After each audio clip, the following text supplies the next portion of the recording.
Burmese pythons are thriving in Florida's Everglades National Park. They are not native to South Florida and have few enemies.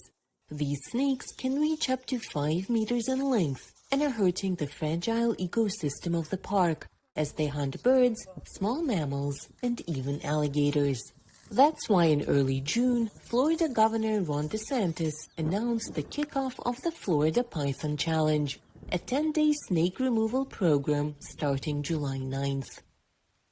So they were unfortunately introduced in the late 1900s, 1970s, 1980s, mostly through the pet trade, and those were through accidental and purposeful releases.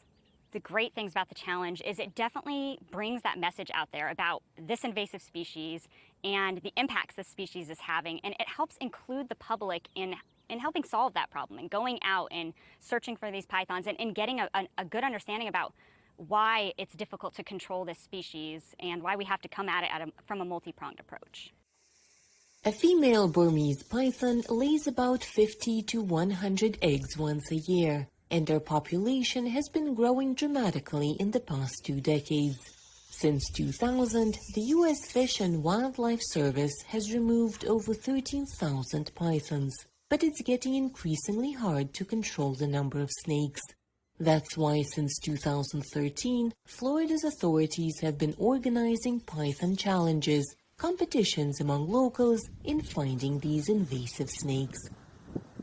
It was done roughly every 3 years, 2016, 2019, and then in 2020, our governor, who's always supported our non-native program, decided to host this challenge annually. So as of last year, we're holding the competition every year.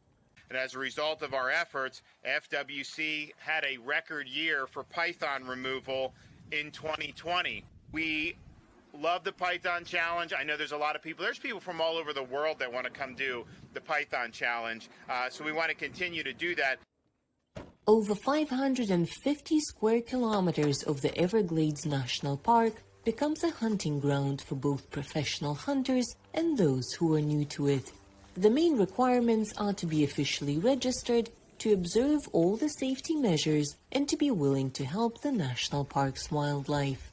What's more, the hunters may only use a humane airgun pistol. It is forbidden to remove live snakes.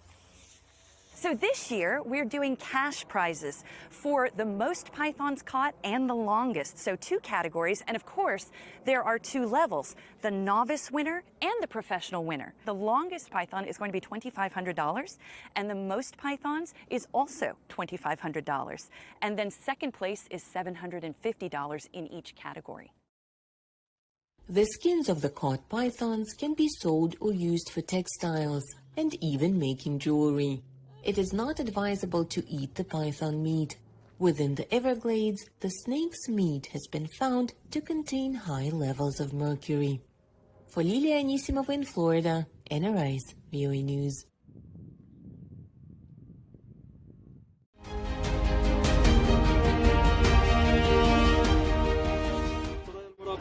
تعتمشي